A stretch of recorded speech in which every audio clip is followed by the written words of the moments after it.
Entrevista a Divaldo Pereira Franco. Divaldo Pereira, de nacionalidad brasileña, es una de las figuras más representativas del espiritismo.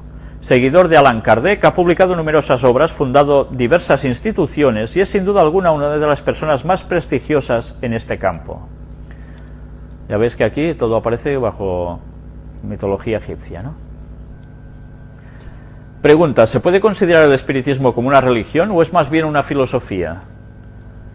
Estudiando la doctrina espiritista, se compara muchas veces la sabiduría de las contestaciones de los espíritus, porque el éxito de una respuesta depende de la pregunta que se formula. Las preguntas que Allan Kardec formuló a los espíritus fueron tan notables que las respuestas fueron magníficas, se hicieron insuperables. El espiritismo va hasta los puntos esenciales de todas las religiones: Dios, el alma, la inmortalidad, las leyes morales. El espiritismo es, pues, una religión. Es una ciencia porque tiene en la mediumnidad el laboratorio de la psicología experimental.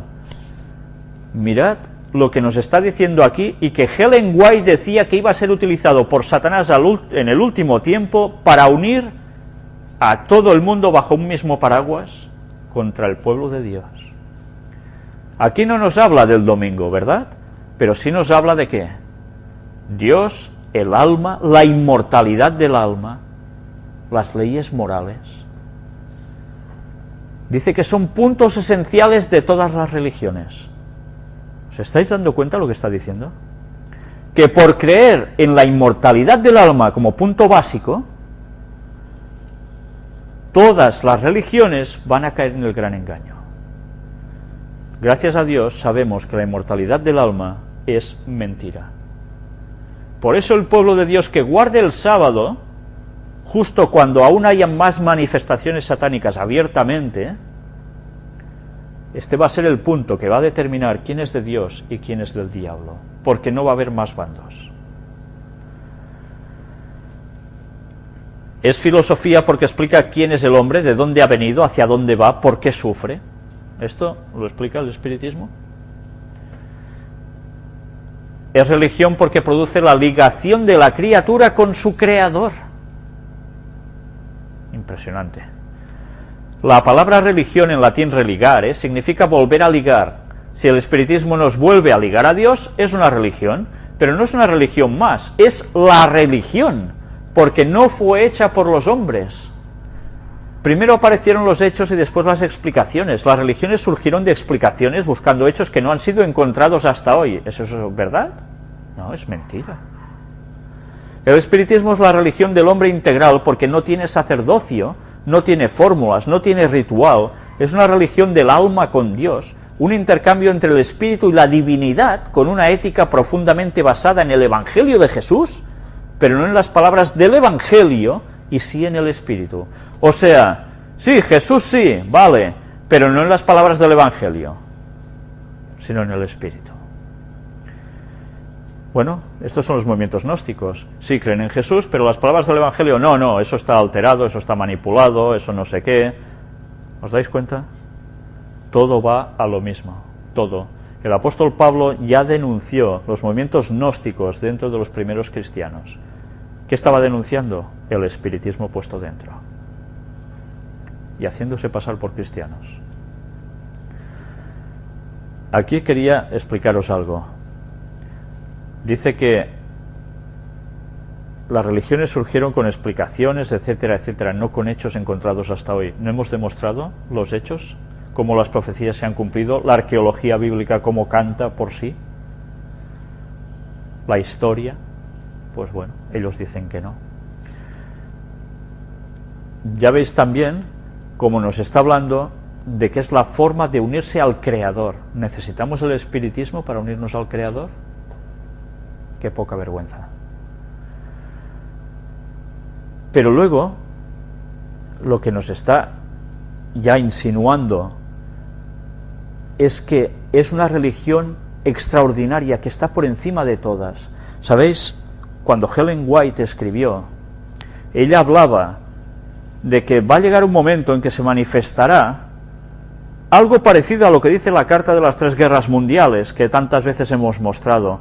Va a llegar un momento en que se manifestará la pura doctrina de Lucifer, Ellen White lo dice con otras palabras, que cuando Satanás mismo aparezca haciéndose pasar por Jesús, se dará crédito a todo esto de un modo definitivo. Pues bien, es lo que estos señores están preparando el terreno para cuando todo ese momento llegue. ¿Por qué se desacredita el espiritismo?, le preguntan. Por desconocimiento del mismo. La mejor manera de combatir una idea es no estudiarla. Los enemigos gratuitos del espiritismo no lo conocen y entonces mienten, se aprovechan de la ignorancia popular y dicen que el espiritismo es exactamente lo que no es. Como la mediumnidad es una facultad orgánica, fisiopsíquica, muchas personas que la poseen son consideradas espiritistas sin serlo. Y como la deshonestidad es una característica de la personalidad humana, son muchos los que se sirven de la mediumnidad llamándose espíritas para ser bien aceptados obrando mal. Casi nada. El espiritismo no tiene la culpa de que existan personas indignas, como no la tiene la ciencia de que existan aventureros. El descrédito también resulta de una campaña sistemática hecha por un lado por las religiones y por el otro por el preconcepto científico, pero todos aquellos que han estudiado el espiritismo con profundidad se han rendido a la evidencia. Claro que se rinden a la evidencia. Cuando una persona entra en este mundillo y ve evidencias, porque Satanás no se queda quieto ni sus ángeles caídos tampoco, ¿cómo no van a creer? Lo curioso es que dicen que ha habido religiones que dan descrédito al espiritismo. Habéis visto cómo antes, en la primera parte de las conferencias, habíamos hablado de un padre que hablaba también sobre estos temas en las sectas, lo echa por tierra, es contrario a ello, y otras religiones protestantes también, pero en cambio todos creen en la inmortalidad del alma, por tanto ya están dando paso a que el espiritismo pueda ser. O sea, ellos mismos se están contradiciendo. Un científico decía, por ejemplo, yo fui un materialista convencido y tan completo que en mi experiencia intelectual no había lugar para la creencia espiritual. Los hechos, sin embargo, ahí están, son tremendos, me vencieron, no conozco un solo ejemplo de alguien que haya estudiado el espiritismo con sinceridad, que no se haya rendido a la evidencia de sus informaciones. Este hombre fue Cromwell F. Barley, padre del telégrafo internacional y de los cables submarinos. William Crookes escribió, puedo afirmar a ustedes, se refería a los miembros de la Sociedad Dialéctica de Londres, que los hechos son reales, y confesaba, soy espírita porque la realidad de los hechos espíritas me convencieron. Claro, cuando uno ve manifestaciones, ¿no va a decir que no cree? Cuando ve lo que ve. ¿Sabéis? Va a llegar un momento en que si nosotros despreciamos los escritos bíblicos y no los tenemos bien almacenados en nuestra cabeza, lo que veamos nos va a llegar a confundir totalmente, hasta el punto en que los mismos escogidos van a ser tambaleados, escogidos para la salvación. La cual cosa quiere decir que vamos a llegar a ver tales cosas de tal magnitud que hasta el creyente más creyente, si no está bien afianzado en los textos bíblicos, a la ley y al testimonio, va a sucumbir a los engaños de Satanás. De ahí la importancia en que cada día estudiemos nuestras Biblias. Y quien diga que las Biblias están manipuladas y tal, etcétera, ya hemos dado bastantes detalles para saber si hay algo manipulado o no. O estudiamos las Biblias a fondo y oramos a Dios de verdad, o dentro de poco todos vamos a caer en estos engaños de Satanás, porque esto va a ir a más en breve.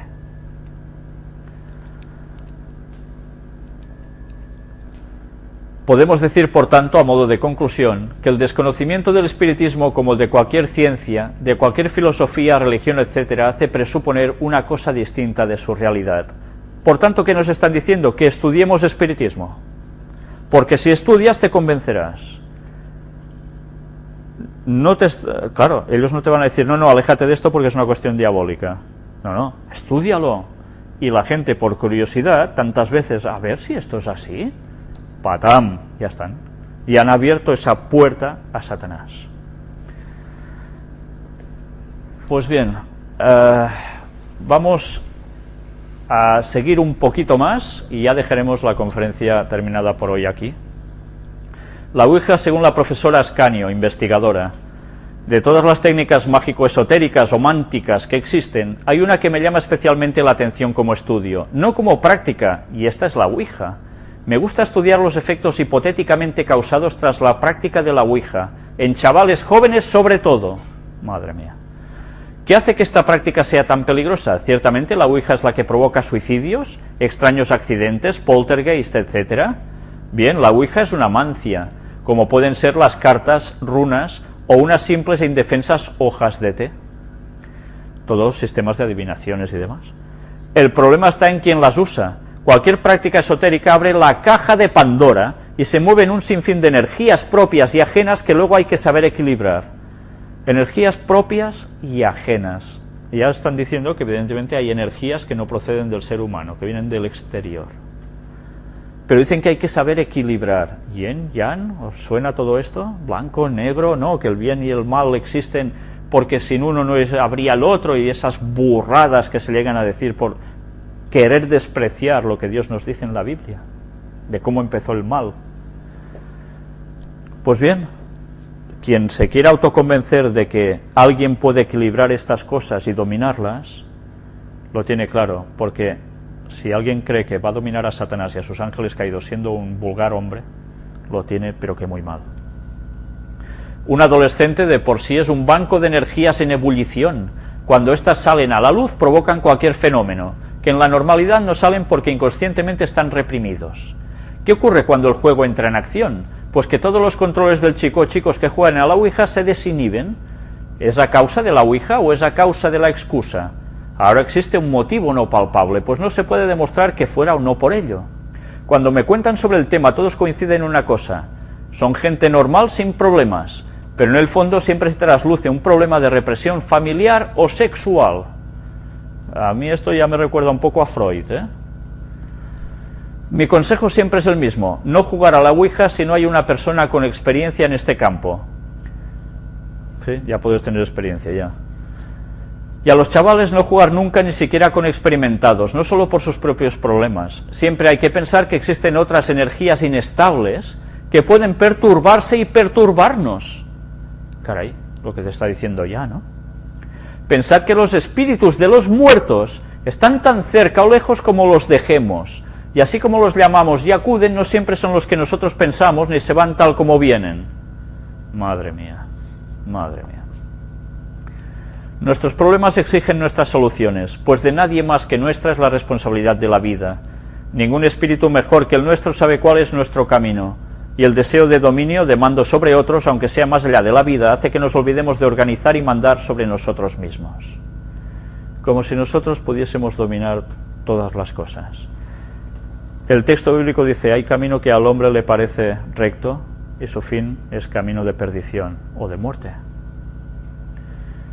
Pues bien, ya veis. Pues vamos a dejarlo aquí. Continuaremos la semana que viene con esta información que aquí hay, la analizaremos para ir montando, o mejor dicho, desmontando las patrañas que Satanás se ha ido inventando a través de tantos años de historia, que empezó ya con la serpiente poseída en el jardín del Edén, y que algunos dicen que eso era un vulgar mito. Si supieran que eso es verdad, se darían cuenta de dónde proviene todo esto. Que Dios nos ayude a que no nos pongamos en boca del lobo.